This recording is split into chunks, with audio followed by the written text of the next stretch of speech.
making sure the data is digitalized, that it's well structured from day one, so it can then be handed over to different people, keeping that lineage, is going to be the breakthrough that we need to be able to expand the value of AI and those digital twins into the complete life cycle of the infrastructure. You have a lot of firms out there that are smaller firms that do not have a lot of the capabilities of the larger firms. And I think the capabilities that Bentley brings through that and other AI applications actually is that great equalizer. When we approach our design, thinking about our design holistically, and I think for Bentley to build in tools where sustainability can directly be measured as our design evolves is important.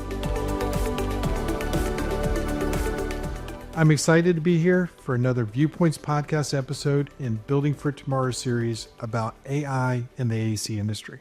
I'm Dave Mulholland, VHP's Chief Technology Officer, and today I'm joined by Julien Moutte, Chief Technology Officer for Bentley Systems, a world leader in infrastructure intelligence, and also my VHP technology colleague, Ryan Noyes. So Julien, we are really looking forward to talking to you today about AI's impact on Bentley and how you are using AI right now to address the evolving needs within the AEC industry. So let's get right into it. Can you start with telling our Viewpoint listeners a little about your role at Bentley? Well, first, Dave and Ryan, thanks for having me. I'm really excited to have that conversation. And so I've joined Bentley 4 years ago. I'm a software engineer by training, but like infrastructure engineers, I think it's all about finding a better way to do things, right? And we all on a transformation journey. I'm very excited to see how the portfolio of products at Bentley is transforming to integrate more and more AI capabilities, and to also allow our users, the engineering firms and the engineers to do more work to create better designs, to take better decisions, because they have the right tools and they have the right data and context at the right time. So thanks for having me. Yeah, absolutely. And I know AI is not new for Bentley. I know you guys have done a lot through the asset and the computer vision and inspection. So I look forward to hearing a little bit more about that. Ryan, let's let the Viewpoints listeners know a little bit about your role and how you are helping clients actually leverage AI. Sure. First of all, thanks for the invite, Dave. Happy to be here with a couple of thought leaders in industry. Ryan Noyes, been in the AEC industry for a little over 25 years now. Started my career doing transportation design for a state DOT here in the US, and then moved to VHP and originally doing transportation work. Now I manage a team that is focused on digital transformation and digital delivery of projects is one of the areas we're focused on. For us, advancing how our teams build models and develop models, looking towards a future of not only models as the legal document, but also leveraging that data downstream for us, where plans are purely just a byproduct of our design, is really what we're focused on. How can we move the deliverable forward today, with the ultimate target being towards that digital twin of the future? Thank you. Thank you both. Looking forward to the conversation. So, Julien, as we get moving into this, AI is not new for Bentley, right? So, when you're really doing this, when you're looking forward and talking about AI on Bentley, what are some of the impacts that you're seeing relative to the AEC industry? So, well, there's a lot of different kind of impacts. I think we can talk about the positive ones, but also some of the concerns, right? So, as you've mentioned, AI is not new for Bentley.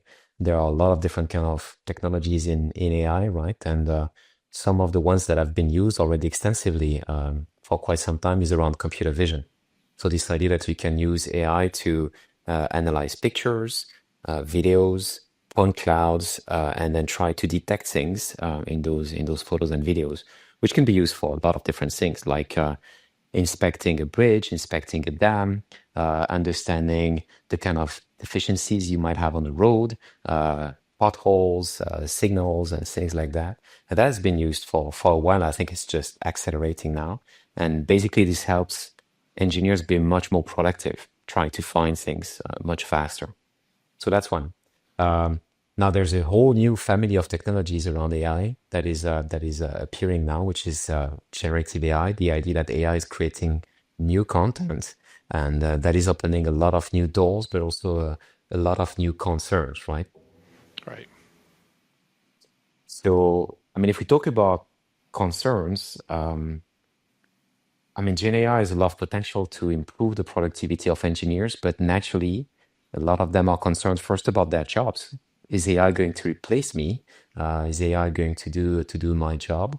Uh, and then there's another group of engineers that are not afraid of AI doing their jobs and replacing them, but as they work together with AI as an assistant, as a co-pilot, and they become more productive because of this, or maybe smarter in some way, they are concerned about being able to make the best use of it, and that AI is providing them data they can rely on, insights that they can trust as they create designs or as they make decisions. They want to make sure that the AI they use is going to allow them to make the right decisions.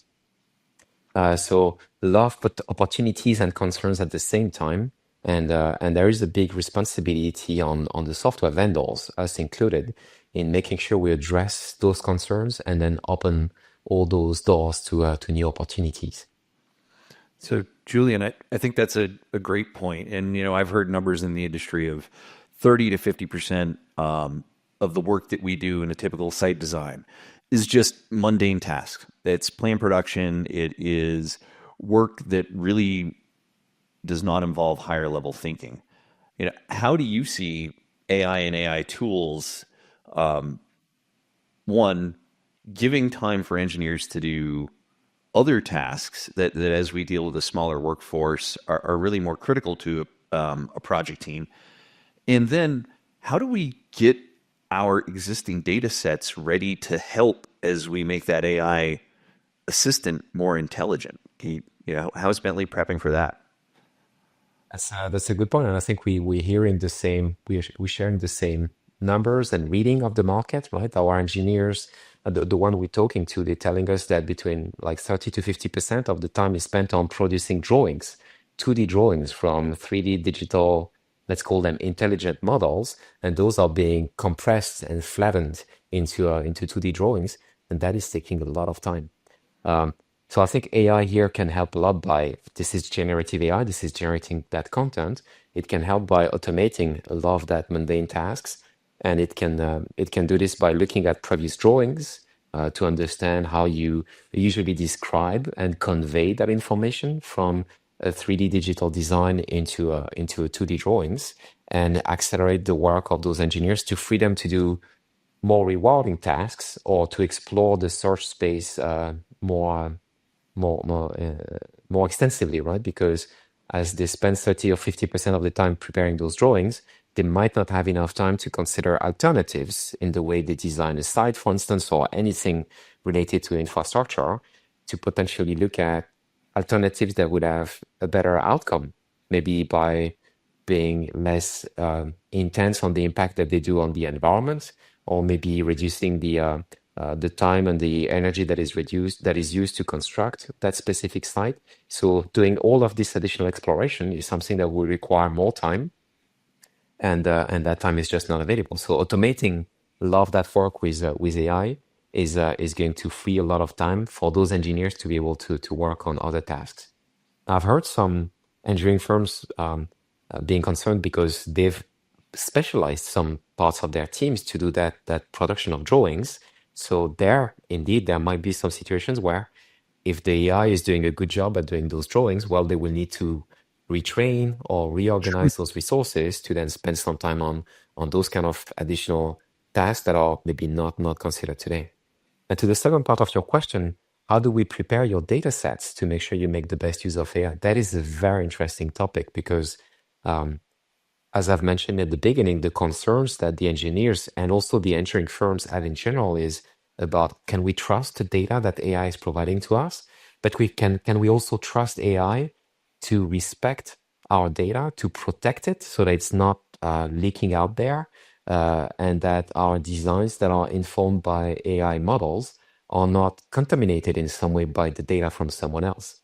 And that's been a very important topic for us since we started integrating generative AI in our products, which is how do we ensure that the data of our accounts of the engineering firms remains their data and that they get to decide when it's being used for AI and how this usage is appearing in the decisions they take by adopting some of the recommendations by AI.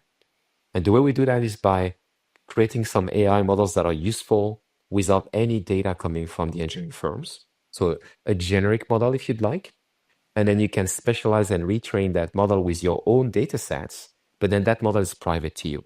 It can only be used to accelerate the work of your engineers on your projects, and then you understand what data was used to specialize and inform that AI model, so that if you need to make any change in the future, like for instance, the data sets you've used for a specific project was originally authorized, or you thought it was possible to use that data to train AI models to inform new projects that you're working on. Well, if that permission disappears, how do you know, how do you have the traceability to know that the 5 previous projects you've worked on have potentially been influenced by that data set that you originally authorized for training? And if you remove that data set, you need to retrain the model, and you potentially need to look at what is the impact of those previous projects because they were somehow influenced by that data set. And that is very important in the way we are designing those AI models and integrating them into our products. Yeah, Julien, that was actually one of the questions we had coming in here was the company's made a commitment to actually drive the protection of IP and drive the protection of the data in there. So I appreciate you talking about that. Ryan, similar question to you, right? With VHP actually partnering with Bentley, what are some of the areas that you're seeing the benefits as a AEC user of the Bentley product? It's been exciting to kind of see how AI has changed and evolved with the Bentley tools that we've used. Julien, we have been a site ops user for years, so that generative AI has been part of our tool set in standard practice, and to see it evolve into now what we're seeing through OpenSite Plus, as one of the early testers with that tool, it's been great to see a model that is now, that large language model part of AI, where we can now speak to the design and say, these are our concerns, and get feedback based on that. I think is really a game changer for how we approach a design. Thinking of building that assistant to prompt you for, I'm getting ready to submit environmental documents. Can you please check this for compliance with my client requirement, is really an interesting space to see come into our world. You think of that time savings that you mentioned, Julien, and we think about it purely from what are the drawing production, plan production, what are the things we do today that are time consuming on a project? Well, think about the ability to actually have a higher level review take place. So that entry level review on a project, Dave, we just do with our AI assistant. Your assistant says, did you remember to check this? Did you think of how many of us now use some sort of home assistant to turn on our lights, to turn off our lights, to turn on our music? Like, I look at this and say, this is kind of the commercialization of those kinds of tools. You're going from a consumer model to how we use these in the industry. I don't know if you have any thoughts on that, Dave. Well, I like to flip my light switch sometimes myself, but I do think that the industry is moving in that direction. The questions when I get into it is the adoption of and the acceptance of it, right? Is the industry willing to actually move in this direction? And Julien, you mentioned, the not displacing some of those, and I agree 100%. It's going to be an upskilling of some of the engineers out there. The question I got, and I have is, as a software provider that's in the space and one of our strategic partners, are you seeing a lot of the adoption of your tools using the AI, or are you getting a significant pushback? And I think it's almost a 3-part question, because you've got the private sector, you've got the public sector from the engineering side, and then you got the public sector from the review side, right? And I think they're all in different levels in terms of maturity, right? So, are you seeing anyone move faster relative to the private sector versus the public sector in the adoption of AI using your tools? I think it's still a bit early Yeah. to know about that because OpenSite Plus was announced in October. There is an early access program that is running right now, so we're starting to get a lot of feedback from the early adopters. But I think those are the ones that are like at the bleeding edge, right? I mean, they are interested in testing and experimenting with it. Uh, so I don't know yet if we have the feedback from the ones that are potentially more inclined to push back to understand what are the kind of concerns they have. What we've done though is that we've tried to make sure that AI is not in the way, right? I mean, it's really here to assist. I mean, Ryan, you've mentioned the co-pilot that is allowing you to talk to your model. You don't have to, right? I mean, you can use all the modeling tools and do all the kind of queries and review yourself. The model is really here to try to work as a co-pilot and help the engineers do that faster. And as we look at automating the production of drawings, as we look at um, maybe doing some kind of collaboration where the design that is proposed, there is a tool in OpenSite Plus to optimize your layout, and that is a tool which we envision to be collaborative in some sense that you propose some options and then the engineers is picking one option and then the model learns from this and then through some kind of a reinforcement learning technique try to understand exactly what you have in mind, which might not be something that AI would calculate immediately, but that is somehow carrying your savoir-faire, your know-how into the design. So if AI is not in the way, if you can trust what you're doing, we expect that pushback that we're touching on here to be minimal. But I still think we need to confirm that as we get more adoption. So I think we'll. Don't you agree? I do. We'll park that for a future podcast, Julien. We'll bring you back after we start to see some of the results coming in from that. And you opened it up, and I appreciate you doing that with the Open Site Plus. Having seen some of the presentations on it, extremely powerful tool, right? So thank you to Bentley for pushing that forward. Maybe for the Viewpoint listeners, maybe a high level overview of the Open Site Plus tool, what it is, what it can do, and where do you see it going in the future? Because I looked at it. I've been watching some of the rollouts of this, and BHP is obviously looking at this as one of those opportunities, and seeing what Bentley has done and seeing the opportunities is just amazing and game changing. Yeah. So there's a lot we hoping to do with that new family of products, right? Because I think OpenSite Plus is the first of a family of products that are digital twin native, meaning that instead of generating files as we've done for the past decades, you're starting from something that provides you the context. So you don't start from scratch. You start with the context of the map, the terrain, and you probably heard that we acquired Cesium recently. So Cesium is bringing that geospatial context to allow you to start with the real conditions that are captured from that digital twin of the world. And then from this, you layer more and more additional layers of data so that the work that you start with is already influenced by all of that context coming from the requirements that are passed by AI, by the geospatial data that we bring together with the terrain, with the how to say that the zoning ordinance that is provided by different kind of tools of GIS layers that are brought together, and then the engineers is able to start the work much faster because all of that context is provided here. And I think that's something we're going to see in lots of different products. So OpenSite Plus is the place we're starting from.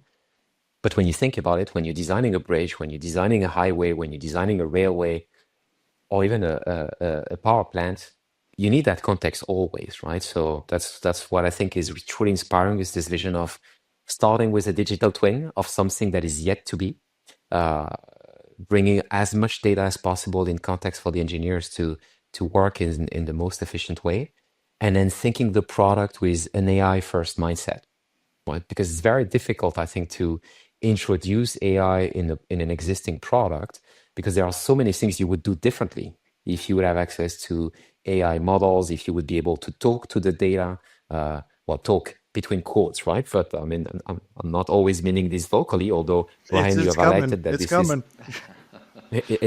it is possible, but this idea that your application can understand the smart objects and answer questions about those, and that you can automate a lot of the work by just having a model understand what is the intent that you're trying to have, and then execute a lot of those tasks automatically for you, speeding up.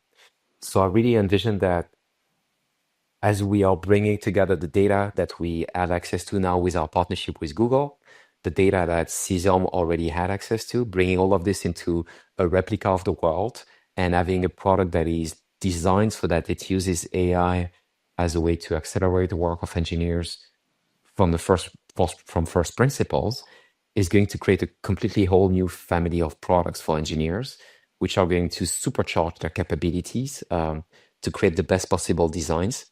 And I mean about this sustainable, resilient designs, but also being more productive on addressing the backlog, which is huge. And what that is a problem right now is the talent shortage. And deliver digital twins that will also unlock a lot of potential outcomes all over the life cycle of that infrastructure. So the part I was so enthralled looking at the OpenSite Plus was the capability to go from pure concept development to final design plans, and then digging into it and understanding how do you actually use local codes by, and you do it through your Copilot access that you're doing. So actually localizing it, which is one of the biggest challenges when you think about rolling out an enterprise across the entire globe of what you're doing, to go to optimization, right? And that's key, right? So you as an engineer, and I am an engineer, to be able to have the ability to do site optimization at your fingertips, simply amazing. And that's where those younger engineers or the engineers could sit there and look at and say, what and why do I have these 3, 4, 5 choices of site optimization? What makes it better? So it's the pluses and minuses of it. So yes, I'm a fan. I'm all in. Ryan, you know that we started talking about the OpenSite Plus. So how do you see, from VHP's perspective, the use of the OpenSite Plus, with what you're doing and driving the model-based design across the footprint? Sure. So, with our focus of building intelligent models, as being kind of our vision towards the end of 2025, then any project we start will be started with the vision of it being a intelligent model that we can extract data from throughout the process. The plans are just a byproduct. One of the things that excites me with OpenSite Plus is to think of not losing data throughout the evolution of a design. So Dave, you think about our process today. Okay, we've done our preliminary design, and maybe we did it in concept station. Maybe we did it on a piece of tissue paper. Whatever we did it on, we did that first concept. Then you have that loss in data when you start to move it into real design. And then, now you need to do traffic analysis, or you need to do drainage analysis. Oh gosh, there's another point where you're losing data because you're extracting. And even when we do our best to connect those models together, unless you're truly in one environment, you do lose data through those steps in the process. And there's rework and potential for error. So I think the thought of having that process just evolve and, I now need to do my pipe sizing, and having that just be a function within OpenSite Plus where all those tools are accessing that model. I think, Julien, when I think of AI, I think of data being the fuel that actually drives that AI engine. And one of the struggles we have is, what is the quality of the data we're putting into that AI engine? So having that data all be kind of curated from the start, Dave, in a platform, I think is really, really powerful, versus this dispersed data that, we fight the battle every day in AEC industry of, is that the right source for that information? That single source of truth, I think, is really powerful for teams. I don't know, Julien, if you have any thoughts. Yeah. Well, I was about to ask you a question, which is, having that continuum of data in one environment, and then making this available to AI. So we've talked about AI relieving the engineers from mundane tasks like creating the drawings, etc. But what is the kind of next big milestone that you see for the engineers that are working on those site designs with all that data available to AI? What are the kind of big accelerators that you believe should be implemented next in OpenSite Plus? Well, around OpenSite Plus, I am excited to see it and just started to see some of the drainage components recently added into that. And I think that disconnect, when we talk about sustainability and we talk about impact to our environment, it's not just about our site layout. It's about considering things like, okay, what is my embodied carbon in this design? What can I do to reduce my footprint? I have children, Julien, that are running around the house, and I want to leave the world in a better place for them than where I got it. And part of that is when we approach our design, thinking about our design holistically. And I think for Bentley to build in tools where sustainability can directly be measured as our design evolves is important. And that time that we're gaining, that 30 to 50%, whatever that number ends up being, shouldn't be time that we don't spend on our design. It should be time that we spend on improving our design. And to do that, what we need to do is have those measures presented to us. Like at any point during my design, I want to be able to go into it and say, okay, you know what? Let's change my pavement type to all be impervious pavement. What does that do not only to my cost, but what does that do to my sustainability index or whatever you want to call that? So that excites me from really getting our teams to have the time to produce the best design that we can, not just produce the first design that meets our requirements. I'm really happy to hear you say that because that's I think where AI can be the most helpful because one of the things I like about the portfolio of tools we have is that we have a lot of tools that are very good at doing some specific things, but it's difficult for an engineer to run all of those tools, right? I mean, doing a simulation for flooding, doing a simulation for electricity, doing a simulation for mobility of pedestrians, of cars, and things like that. I mean, we have all of those tools, but for an engineer, it's still a lot of time to go and do all the simulations to make sure they have the right information to take the right decision. Now, AI is potentially a concern for some because they say, oh, AI might be creating something that is a bit of an hallucination, and that could be wrong for us.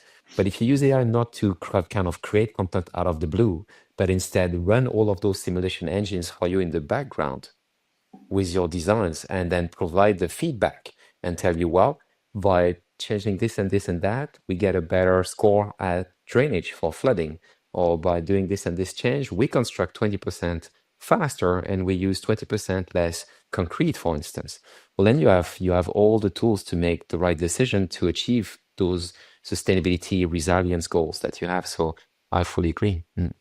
If you have a client who's interested in how do I capture solar energy on this site as I redevelop it, that's information that using that AI model, or the AI assistant, you can quickly go through and provide a few iterative design alternatives where how much do we weigh capturing solar energy back versus how much do we balance that versus cost of the overall development of the site. I think it's interesting and has so many different areas for potential gains. A question that I have for you around that, it's very clear that digital twin is how Bentley is looking at leveraging AI. So that iTwin environment, how do you see that as it goes outside of design, and goes to either construction or into maintenance of operations?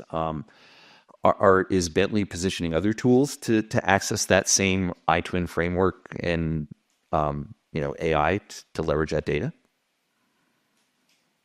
Well, our vision is that, and this builds on what you were explaining before, there is a lot of data loss as handovers are happening between one stakeholder to another. And I think a lot of engineering firms are looking at expanding their portfolio of services, not only to design, but then to construction and then to operations. And that is going to address some of this. But there are still quite a bit of handovers happening between different stakeholders right now, including the final owner and operator of the infrastructure. And we kind of have a responsibility to make sure that there is as little data loss as possible. And that's why this concept of bringing the data together in a common data environment or a digital twin of the infrastructure that keeps evolving together with the infrastructure itself is so important to us, because instead of having hours of papers that are then remodeled by someone else and there is a lot of data loss there, we believe that, well, what we can hand over is actually access to the data with an audit trail, a traceability back to the origin, so that you can then start to unlock a lot of the outcomes that are becoming possible if AI has access to the whole data lineage of the project, unlocking new possibilities in terms of the operation phase or the construction phase, or even like when you need to do a renewal of the infrastructure. Having access to all of that information is precious, and we're still not there yet. But I believe that making sure the data is digitalized, that it's well structured from day one, so it can then be handed over to different people, keeping that lineage, is going to be the breakthrough that we need to be able to expand the value of AI and those digital twins into the complete life cycle of the infrastructure.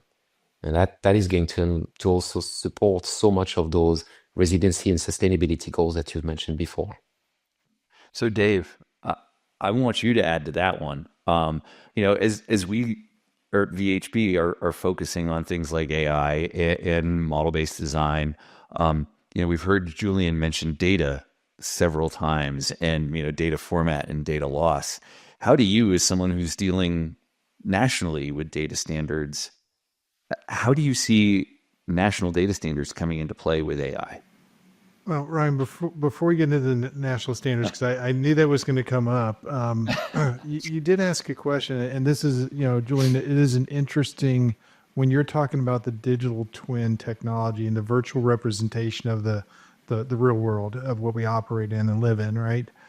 I think initially some of the percent efficiency that you're referring to, the 30 to 50%, become even more profound when you start to combine those tools, those modules into one full digital twin. So when you think about integrating the stormwater in with the design and with the transportation, does a couple things. It actually eliminates a lot of the errors by not communicating those tools, right? So as the engineers are looking at marginalizing risk, that is one area that you're marginalizing risk by doing that. And I think that's great to actually bring them into one centralized environment. And then, the second part is when you think about clash detection or risk management, right? Having the ability to say, okay, we're going to do this design and is against what Ryan wants to do with his sustainability, but it triggers something else on a different area or a different module. That's phenomenal, right? In terms of what it does. But the models, Ryan, like you say, are only as good as the data goes into it. And there are not a lot of standards across the U.S. based on this, right? So what are we trying to do at VHB? We're trying to come up with our own governance and standard to put into it, but it's more of an industry challenge, right, of where it is, right? So what is Bentley doing also to help with standardizing the data that goes into the models so that it is transferable from agency to agency, state to state, on what it is, or, is that an issue? It is an issue for multiple reasons, right? The first one is first agreeing on what do we hand over from one party to another to make sure that the data is transferred without loss of fidelity, without loss of information, and that I think has been addressed in some sense with quite a few efforts on creating standards. So Building Smart, for instance, with IFC, has been helping in defining standards for data exchange between stakeholders. But we believe we need to go one step further, in the sense that as engineering firms are creating that data in the tools that they use, we also need to make sure that they build all of that data structure, that digital twin in some sense, in a way that also gives them the safety that they are not depending on one single vendor for that, right? So one of the things we've talked about recently a lot in our year in infrastructure is that with Cesium and the Icewind platform and bringing them together in one common platform, we also try to have an open approach in everything we do, so that not only are we talking about the standard for the industry, like how do we exchange data when it comes about design files, etc., but how do we make sure that all the data is collected in an infrastructure project, which is not only about models, it's also about the IoT data, the GIS data, um, the um, the reality meshes, the surveys, etc. How do we make sure that all of that data that you gather in one place so that you can leverage it with AI, or that you federate from different systems into one common data construct? How do you make sure that this data is going to live for as long as the infrastructure itself? That is described using open standards that everybody can understand. So one of the open standards we've talked a lot recently is the 3D tiles, which is an open, an OGC, Open Geo Consortium, standard that is making it possible for everyone to read that data. But there's many more, like the feature service from OGC, which is exposing GIS data and interesting data being surfaced on the 3D visualization canvas. But also, how do you store the BIM data about your model? So we're looking at creating standards for all of those that are going to facilitate the interoperability of the data between vendors, but also making sure that you can take your data out and move it to another platform if you want to, and then continue to work in this with this. Because if you try to bring all of that data in one common environment, as we've described before, but all of that data is in some proprietary format, then you're locked up with a single vendor, and the interoperability is going to be complicated. And as you want to use that data in 10 years from now, as you need to do some more work on this infrastructure project, or if that tool has disappeared or the vendor is not servicing you anymore, then that data, that all of that value is lost, right? So the standards are important on both fronts. How do you national standards facilitate the exchange between parties, but also for you as you make that investment in your data, how does the standards help you ensure that this is open and that you will be able to leverage that data in the long run? What's your view on that? Ryan, I turn to you on this and I'd say, what's your perspective? Because you and I had some conversation around IFC, right, and where the standards are. For me, Julien, there has not been a common standard across, and we operate within different platforms, right? So we operate in multiple states, which creates a challenge in terms of the uniformity of the data that comes out, right? So that creates an issue for us, as a firm that operates in multiple states. To basically try and come up with the national standards that you're referring to that operate within any platform, the full interoperability is going to take a Herculean effort that's not there today, right? But it is actually under the focus as we all talk, you can't do good AI, you can't do good business models, you can't do good digital twins unless you have some standardized format working with, agencies and vendors like yourself. So this is one of the biggest pushes that VHP is actually making. We have different areas that we're talking to agencies, partners, policymakers relative to how do we actually create these standards? What does it mean for the governance side of it? And then what do we do within our own data that we control, but also some of the data that we're actually working with state and local agencies relative to how they process their data as part of their data lake and repositories. Well, and Dave, to build on that, I think it's exciting that we're actually starting to see some momentum around that with different DOTs across the U.S.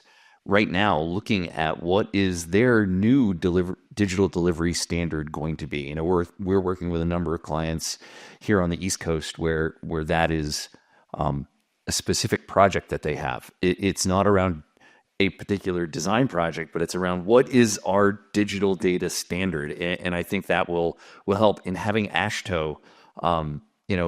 Julien, being in Europe, your standards are a bit more evolved than the US standards as of today around horizontal construction.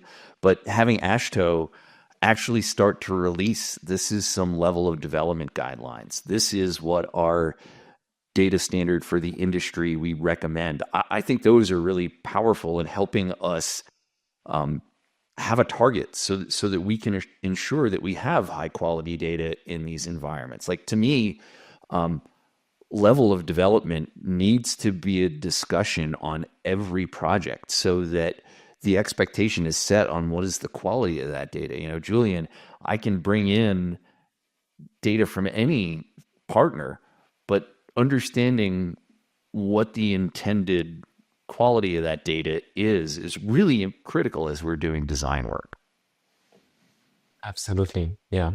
So I agree, Ashto has a big role to play here. I think that we see the market evolving in that direction, right? I mean, we've seen multiple DOTs work on kind of research project. There's been some public funding around this, how to create the digital delivery models of tomorrow to be able to manage the tracking of progress, to manage the deliverables as a digital model. So I think there's a lot of activity that we're starting to see in that direction. It will be a lot about being agile, right? I mean, adapting to that moving landscape. And in the meanwhile, we need to also make sure we provide all the foundations for that technology to exist. So that's why we have engaged in multiple open standard bodies. So Bentley is part of the Kronos Institute for the standardization of GLTF or 3D geometries. We are part of OGC as an important member right now to discuss all of those standards around how do you represent GIS data, how do you represent 3D tiles. We're also talking with the Metaverse Forum and the Alliance for OpenUSD to discuss how do we make sure that we have open standards to represent that data across vendors in an open way, so that as those national standards are evolving, you always have the guarantee that you have data in the format that you understand that is a standard that is open, and that you can then message and transform into those national standards as they start to emerge. I have one broader question. Put the crystal ball out there. 5 to 10 years, crystal ball, right? 5 to 10 years, where do we see the Gen AI and the design services in 5 to 10 years from now?